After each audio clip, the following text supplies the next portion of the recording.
In today's Your Healthy Family, a UCHealth Memorial heart doctor has spent the last week traveling through Japan, helping train doctors there on a heart procedure that's been very successful here in Colorado Springs. There's over 75 countries, I think, around the world that have approved Watchman for use, and over 100,000 patients around the world have had this procedure done. We've reported on Dr. Mikaelian's work with the Watchman device on patients with atrial fibrillation here in southern Colorado.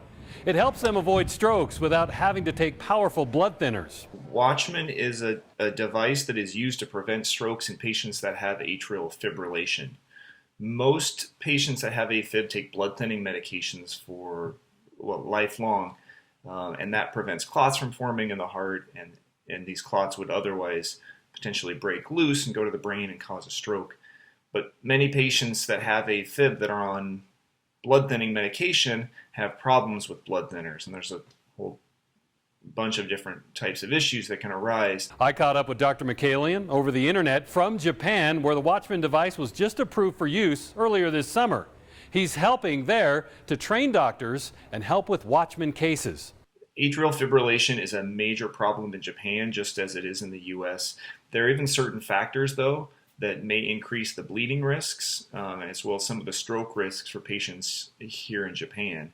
So I suspect that this is going to be a life-changing and potentially a life-saving alternative for a lot of people here, just as it is back home. His visit to Japan is part of an informal exchange program. Back in July, there was a group of cardiologists and team members that came to observe us at Memorial doing some of these Watchman procedure implants.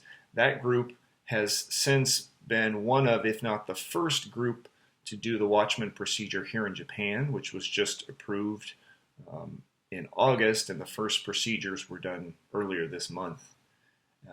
And then it was through some of those connections that I got the opportunity to come out here and proctor train some of the doctors and the teams as well. My biggest question for Dr. Mikaelian is how's he dealing with the language barrier surrounding such a complex medical procedure? Yeah, I would say that my Japanese language skills are pretty much non-existent. I've picked up a few words and phrases.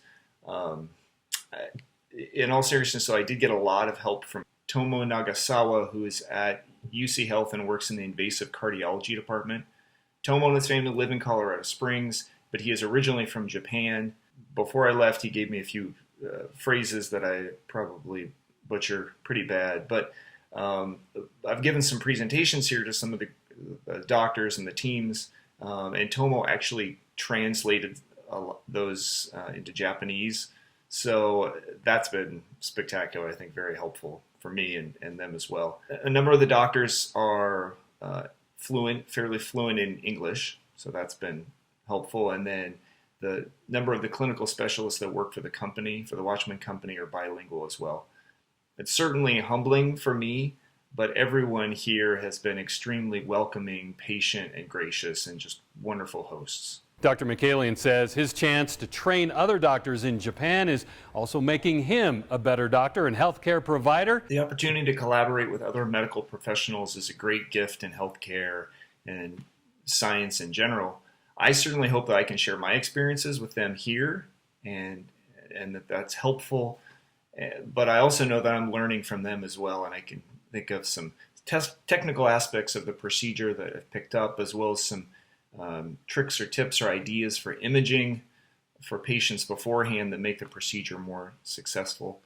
On a personal level, I know that these type of experiences help me recognize or remind me that humanity, even on the other side of the globe, shares a lot more commonalities than differences. For Your Healthy Family, I'm Ira Cronin.